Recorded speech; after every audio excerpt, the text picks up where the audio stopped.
having heard the jury verdict, 34 counts of guilty of a former president. It was an amazing outcome. Do you think, as you sit here today, that Trump has been held sufficiently accountable for the crime he was charged with committed in Manhattan? Definitely not sufficiently accountable. But where I differ from people is that if the trial had been televised, which it should have been, everybody would have seen daily small d democratic accountability, moments of democratic accountability. And you bore witness to that. I did. So 8 times a day, the jurors would come in and out, and this overweight president would kind of struggle to his feet to honor them. I was inspired by those moments. You know, this wouldn't happen in any of the strongman regimes that Trump admires. You wouldn't see like Vladimir Putin like struggling to his feet to honor ordinary Russians as they come in and out of the courtroom and have their fate, his fate in their hands.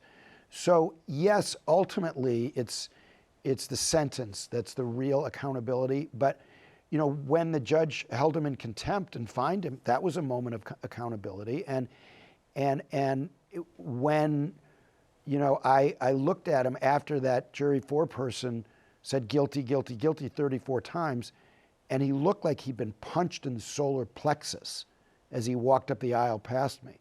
And then he gets outside, he puts on his game face. But the idea that this didn't take something out of him, not true. And everybody would have seen it if they had been in that courtroom. Or another time, the judge admonishes him, don't snicker in the presence of the jury. Sit down, Mr. Trump. Those are moments of accountability that were very dramatic when you would see them. Or he threatened him with jail time if he reoffended on violating the gag order. And Trump didn't want to squat over a low toilet and sleep under a low thread count sheet. So he cleaned up his act and he didn't reoffend. And that's a moment of accountability.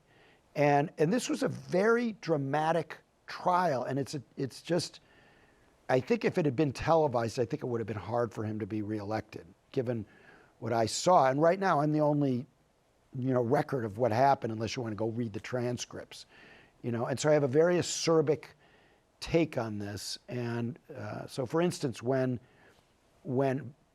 very early in the trial, during jury selection, the judge tells him to sit down. And I said, that's the first time that Donald Trump had to answer for anything since his father died more than 30 years ago. This is a man who, since Fred Trump died, never had to answer to anybody about anything until he entered Judge Merchan's courtroom, where the judge was the boss.